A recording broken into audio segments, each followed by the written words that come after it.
सर्वांना नमस्कार. आज राजर्षी शाहू महाराज यांची जयंती. यांचं पुस्तक वाचन मी आज करणार आहे. याचे लेखक आहेत सु ह जोशी. राजर्षी शाहू महाराज.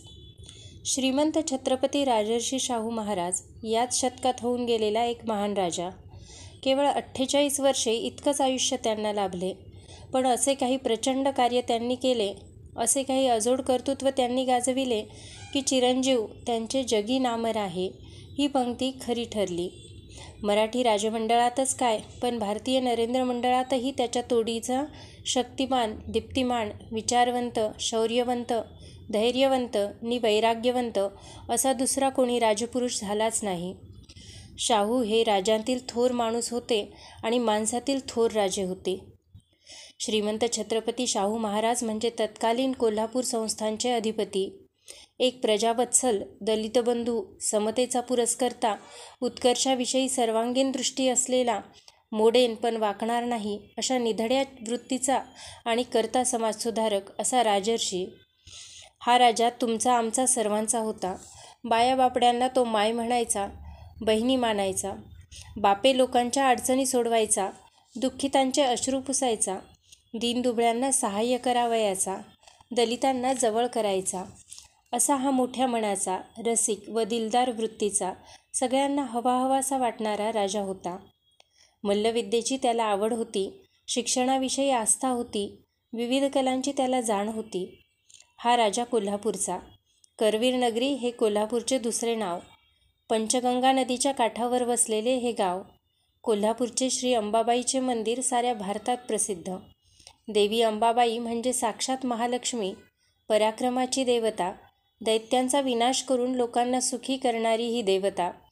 त्या परमपवित्र देवतेचे हे कोल्हापूर दक्षिण काशी म्हणून ओळखले जाते. अशा या नगरीचा म्हणजेच संस्थानचा राजा शाहू छत्रपती यांचे चरित्र आदर्श आहे. पूर्ववृत्त. छत्रपती श्री शिवाजी महाराजांच्या पराक्रमी सूनबाई नि राजारामपत्नी ताराबाई साहेब यांनी स्थापन केलेली कोल्हापूरची गादी. याच गादीवर इसवी सन 1871 मध्ये चौथे शिवाजी महाराज आरूढ झाले. पण कारभारी वासुदेवराव बर्वे नि महाकारस्थानी धूर्त इंग्रज यांनी चौथ्या शिवाजी महाराजांना वेडे ठरविले. त्यांचे हाल केले. 1882 मध्ये त्यांना नगरच्या किल्ल्यात ठेवण्यात आले. तिथे दुष्ट क्रूरकर्मा सार्जंट ग्रीन याने महाराजांना अतोनात छळ केला. छत्रपतींचे असे धिंडवडे, छत्रपतींची ही दुर्दशा अत्यंत दुर्दैवी होती. कर्दनकाळ ग्रीनने स्वसंरक्षणासाठी प्रतिकार करणाऱ्या चौथ्या शिवाजी महाराजांना इतक्या जोरात लाथ मारली की राजा गतप्राण झाला. 25 डिसेंबर 1883 महाराष्ट्राचा छत्रपती यत्किंचित गोऱ्या शिपायांच्या लाथेला बळी पडला. सगळा महाराष्ट्र हळहळला. तत्पूर्वीच महाराजांसाठी चिपळूणकर, टिळक, आगरकर हे 3 तरुण धावून गेले होते. चौथ्या शिवाजी महाराजांच्या बाजूने आणि बर्व्यांच्या विरुद्ध या संपादकांनी केसरीत आणि मराठा वृत्तपत्रात कडक लेख लिहिले, पण उपयोग झाला नाही. डोंगरी कारागृहात टिळक आगरकरांना 101 दिवस शिक्षा भोगावी लागली. 1882 महाराजही पुढे मरण पावले. दत्तक विधान नि राज्यारोहण. चौथ्या शिवाजी महाराजांचा असा दुर्दैवी अंत झाला. जनता प्रक्षुब्ध झाली. इंग्रजांनी लागलीच सबुरीचे धोरण स्वीकारले. छत्रपती शिवाजी महाराजांच्या पत्नी आनंदीबाई यांनी कोल्हापूर संस्थानचे कागलकर जयसिंगराव तथा आबासाहेब घाडगे यांचा थोरला पुत्र यशवंतराव यास दत्तक घ्यायचे ठरविले. यशवंतराव घाडगे यांचा जन्म 26 जुलै 1874चा. कागलचे आबासाहेब घाडगे हे अत्यंत कर्तबगार प्रशासक होते. त्यांनी संस्थानात खूपच सुधारणा घडविल्या. त्या काळात शिक्षण प्रसार केला. जहागिरीचे रंगरूप पालटवून टाकले. त्यांना 2 पुत्र यशवंतराव आणि पिलाजी. आबासाहेबांचा हाच कर्तृत्वाचा वारसा यशवंतराव घाडगे यांना प्राप्त झाला होता. 17 मार्च 1884 हा करवीच्या इतिहासातील एक महान मंगल दिवस. या दिवशी मातोश्री आनंदीबाई साहेबांनी यशवंतराव घाडगे यांना विधिपूर्वक दत्तक घेतले नि नाव ठेवण्यात आले शाहू. त्याच दिवशी मोठ्या आनंदोत्सवापूर्वक राज्यारोहण समारंभही झाला. खूप मोठा सोहळा जनतेने पाहिला. मोठमोठे संस्थानिक, अधिकारी आणि सर्वसामान्य लोक या भव्य दिमागदार प्रसंगात मानाचा मुजरा करावयास उपस्थित होते. बालछत्रपतींचे शिक्षण. कोल्हापूर येथेच कृष्णाजी भिकाजी गोखले, हरिपंत गोखले नि इंग्रज सरकारचा शिक्षण पर्यवेक्षक फिट्झजेराल्ड यांच्या देखरेखीखाली शाहू आणि त्यांचे सोबती यांचे शिक्षण झाले आणि त्यानंतर बालछत्रपतींना राजकोट येथे राजकुमार महाविद्यालयात पुढील शिक्षणासाठी पाठविण्यात आले. तेथे 3.25 वर्षे त्यांनी शिक्षणात व्यतीत केली. अभ्यासातील प्रगतीचा वेग बालछत्रपतींनी कायम राखला. गोखले यांनी महाराजांच्या अध्ययनशीलतेची मुक्तकंठाने प्रशंसा केलेली आहे. विद्यार्जन तसेच शारीरिक शिक्षण म्हणजे कवायत, कसरत, नेमबाजी, घोडस्वारी आदी सर्व बाबतीत त्यांनी विस्मयकारक प्रगती केली. त्यांच्या कुस्ती कौशल्याला तोड नव्हती. राजकोटनंतर महाराजांच्या शिक्षणाचे धारवाड पर्व आरंभित झाले 1889ला. फ्रेझर हा त्यांचा इथे शिक्षक होता. केशवराव गोखले यांचीही नियुक्ती झाली होतीच. राजधर्म, राजनीती, राजनैतिक व्यवहार नि राज्यकारभार यांचे सम्यक दर्शन घडविणे हा शिक्षणाचा गाभा होता. तेथील संपूर्ण दिनक्रम मोठा आखीव आणि रेखीव असाच होता. शाहूंना व्यवहार ज्ञान आणि स्मरणशक्ती यांचे वरदान लाभले होते. इंग्रजीतही त्यांची उत्कृष्ट प्रगती झाली. शिकार, व्यायाम, अश्वारोहण, भालाफेक, मर्दानी खेळ आदींमुळे उत्कृष्ट विलोभनीय व्यक्तिमत्व त्यांना प्राप्त झाले. धारवाड पर्वातच शैक्षणिक सहलींच्या निमित्ताने त्यांना हिंदुस्थान पाहता आला. त्यामुळे ज्ञानात, अनुभवात मोठीच भर पडली. अधिकारप्राप्ती. नोव्हेंबर 1893मध्ये शाहू महाराजांचे शिक्षण पर्व समाप्त झाले. पण प्रजेची नाडी कळावी म्हणून फ्रेझरने शाहू राजांचा करवीर राज्यातील सर्व भागात भेटदौरा आयोजित केला. बौद्धिक शिक्षणाला अनुभवांची जोड आणि सरकारी कार्यालयातील कामांचे प्रशिक्षण हा त्यामागे हेतू होता. हातकणंगले, इचलकरंजी, शिरोळ, कुरुंदवाड, निपाणी, गडहिंग्लज, आजरे, धनगरमाळ, गारगोटी, वाकी, दाजीपूर, आंबोली असा खूप मोठा प्रदेश त्यांनी प्रत्यक्ष पाहिला. या दौऱ्यात शाहू राजांना खूप खूप शिकायला मिळाले. लोकांची अपूर्व निष्ठा आणि प्रेम पाहून ते गहिवरले. करवीर संस्थानातील सुवर्णाक्षरांनी लिहिण्यासारखा दिवस म्हणजे 2 एप्रिल 1894. 30 वर्षांच्या करड्या, स्वार्थी नि सहानुभूतीशून्य कारभारानंतर साक्षात सिंहासनाधिपती स्वामी या दिवशी राज्यसूत्रे धारण करीत होता.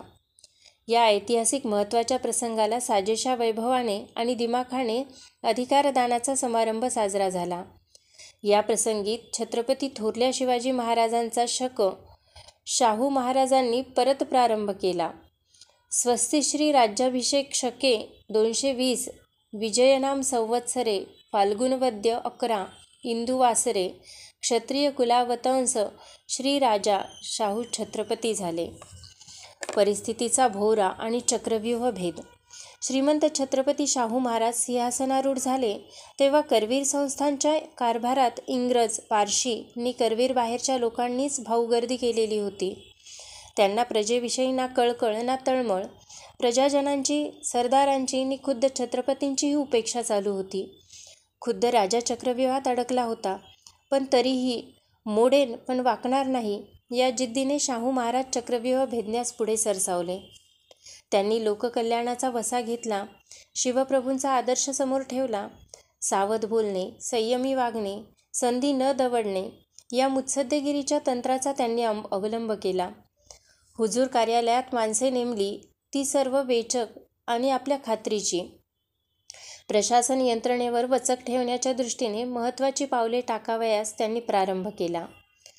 14 एप्रिल 1894 रोजी महाराजांनी लोककल्याणाची ग्वाही देणारी एक अतिशय महत्त्वाची राजाज्ञा काढली. थोरल्या शिवाजी महाराजांच्या राजाज्ञेचीच आठवण व्हावी अशी ती राजाज्ञा होती. शाहू महाराजांच्या राजाज्ञेत म्हटले आहे की शिकारीस जाणाऱ्या मंडळींनी रयतेची नागवणूक करू नये. शिकारी मंडळींनी स्वतःबरोबर तांदूळ, डाळ, ज्वारी आदी वस्तू न्याव्यात. गवत, काडी, भाजीपाला, कांदा, लसूण, कणीकोंडा आदी विकत घ्यावे. प्रजेला कसलाही त्रास देऊ नये. अंमलदारांनाही जनतेकडून वस्तू रोख पैसे देऊन विकतच घेतल्या पाहिजेत. थोडक्यात महाराजांचा आसूड भ्रष्टाचाराच्या रोखाने कडाडला. महाराजांनी अंमलदारांच्या मगरमिठीतून आगतिक रयतेची मुक्तता केली. अन्यायाविरुद्ध सरकार दरबारी दाद मागणाऱ्या प्रकरणांचा प्रचंड ढीग साचून राहिला होता. अनेक प्रकरणे वर्षानुवर्षे धूळ खात पडली होती. महाराजांनी निश्चय केला 19 एप्रिल ते 6 जून 1894 पन्हाळगडी मुक्काम ठोकून प्रकरणे हातावेगळी करण्यास वेगाने प्रारंभ केला. अगदी योजनाबद्ध कार्यक्रम, महत्त्वाच्या प्रकरणात सल्लागार समितीशी विचारविनिमय करण्याचा पायंडा त्यांनी पाडला. 1894 मध्ये शाहू महाराज पुण्याला आले. देशातील उद्योगधंद्यांची झपाट्याने वाढ झाल्याविना तरणोपाय नाही हे त्यांच्या मनावर पक्के ठसले होते. पुण्यातील कापड आणि रेशमाच्या गिरण्यांचे ते आश्रयदाते होते. अनेक उद्योग प्रकल्पांचीही त्यांनी आस्थेवाईकपणे पाहणी केली. 24 सप्टेंबर 1894 या दिवशी पुण्यातील हिराबागेत शाहू छत्रपतींचा सत्कार समारंभ आयोजित करण्यात आला होता. पुण्यातील प्रतिष्ठित लोक, जनतानी, पेशवाईच्या अखेरच्या काळातील सरदारांचे वंशज मोठ्या संख्येने त्याला उपस्थित होते. मानपत्र स्वतः गोपाळकृष्ण गोखले यांनी वाचून दाखविले. उत्तरादाखल केलेल्या भाषणात लोककल्याण आणि राष्ट्रधर्म या मुद्द्यांचा 20 वर्षांच्या महाराजांनी थोर पुरुषाला साजेशा रीतीने परामर्श घेतला. जनतेच्या अडचणी सोडविण्यास तयार असणाऱ्या या राजाने तशीच पावले टाकावयास प्रारंभ केला होता. महाराजांना पूर्वनियोजित भेटीची पद्धत त्यावेळी असे. महाराजांनी ती बंद करून टाकली आणि कोणालाही कोणत्याही वेळी महाराजांना भेटण्याची मुभा ठेवण्यात आली. दूर अंतरावर उभे राहून भीतियुक्त आदर अचंब्याने राजाचे दर्शन घेणाऱ्या खेडूत आणि गरीब जनतेशी प्रयत्नपूर्वक जवळीकीचे संबंध प्रस्थापित करण्याचे धोरण महाराजांनी अंगीकारिले. त्यामुळे सरकारच्या नावावर गावोगावी चाललेल्या दडपदडपीच्या गोष्टींना आळा घालणे सुलभ झाले. असेच ते पन्हाळा परिसरात आले. तेथील लोकांना ना पुरेसे खायला ना पुरेसे प्यायला, भुकेने व्याकुळलेली आणि सदैव दैन्य अंगावर वागवीत असलेली ही वीरभूमीची लेकरे पाहून महाराजांच्या हृदयाला पीळ पडला. या भागाचा कायापालट करावयाचा असे ठरले. डोंगर उतारावर चहा कॉफीची लागवड करायची असे त्यांनी ठरविले. हे मोठे आव्हानच होते, परंतु महाराजांनी तज्ज्ञांच्या साहाय्याने प्रयोग केले. तसेच राळ तयार करण्याचा कारखानाही आरंभित केला. विकासाच्या दिशेने वाटचाल होऊ लागली. कोल्हापूरचा गूळ अतिशय प्रसिद्ध होता. महाराजांनी कोल्हापूरला गुळाची बाजारपेठ स्थापन करण्याचा निर्धार केला आणि पुढे शाहूपुरी पेठ ही गुळाची लक्षावधी रुपयांची वार्षिक उलाढाल करणारी राष्ट्रातील एक नामवंत पेठ म्हणून गणली जाऊ लागली. सर्वश्रेष्ठ गुळ असा कोल्हापुरी गुळाचा लौकिक साऱ्या देशभर पसरला. आर्थिक लाभ दिसू लागल्यामुळे ऊसाचे क्षेत्र वाढले. पाण्यासाठी कष्टाळू आणि कल्पक शेतकऱ्यांनी नद्यांना ठिकठिकाणी बंधारे घातले. गावातील सारेच लोक श्रमसहकाराने बंधारे घालीत. या कच्च्या धरणांमुळे शेतीला तर पाणी मिळत असेच, पण गावांनाही पिण्याचे पाणी भरपूर उपलब्ध होई. या कोल्हापुरी बंधाऱ्यांची बांधणी आणि उपयुक्तता काळाच्या कसोटीला उतरल्यामुळे स्वातंत्र्योत्तर काळात राज्यातून शासनाच्या पुरस्काराने नि सहाय्याने कोल्हापूर बंधारे होऊ लागले. कोल्हापूर बंधारा, सध्याच्या भाषेत केटी, ही शाहू महाराजांच्या शेतकऱ्यांनी राष्ट्राला दिलेली मौलिक देणगी होय. दुष्काळ. 1896च्या दुष्काळाने महाराष्ट्रात भयानक थैमान घातले. गावेच्या गावे ओस पडू लागली. लोक काही जगले, बरेचसे मातीला मिळाले. शाहू महाराजांना दुष्काळाची चाहूल अगोदरच लागली होती. त्यांनी गावोगावच्या वाण्या उमद्यांना विश्वासात घेतले. रास्त दराने गावकऱ्यांना बिकट प्रसंगी धान्य पुरविण्यास उद्युक्त केले. जो लोकांची उपेक्षा करील त्याची गय केली जाणार नाही आणि जो लोकांच्या उपयोगी पडेल त्याची बूज राखली जाईल असे उद्घोषिले. व्यापाऱ्यांनीही महाराजांच्या शब्दास मान दिला. अन्नधान्याचा प्रश्न त्यांनी नाविन्यपूर्ण रीतीने सोडविला. गावाने गावाला जगवावे हा विचार त्यांनी मांडला. महाराजांच्या इच्छेला मान देऊन म्हैसूरच्या महाराजांनीही 2दा धान्य पुरवठा केला. काही व्यापाऱ्यांनी ना नफा ना तोटा या तत्वावर धान्य वितरण चालू केले. तोटा झालाच तर दरबार तो भरून देईल म्हणून महाराजांनी गॅरंटी निधी योजना चालू केली. प्लेग मुंबईत ठाण मांडून बसला होता. त्यावेळी शाहू महाराज सावध झाले. आज ना उद्या हा यमदूत आपले हातपाय पसरणार हे ओळखून महाराजांनी त्या वेळेपासूनच राज्यात प्लेग प्रतिबंधक योजना चालू केल्या. त्यांनी सर्व राज्यात प्रथम प्लेगची माहिती दिली. शासकीय पत्रकांचे सामुदायिक वाचन होऊ लागले. प्रबोधनाबरोबरच घरे स्वच्छ होऊ लागली. उंदरांसाठी सापळे लावण्यात जाऊ लागले. ठिकठिकाणी प्लेग रुग्णालये काढण्यात आली. कामात हायगय करणाऱ्या अधिकाऱ्यांची वतने जप्त होतील अशी आज्ञा काढण्यात आली. गावाबाहेर झोपड्या बांधण्यासाठी शासनाच्या वतीने साहित्य पुरविण्यात आले.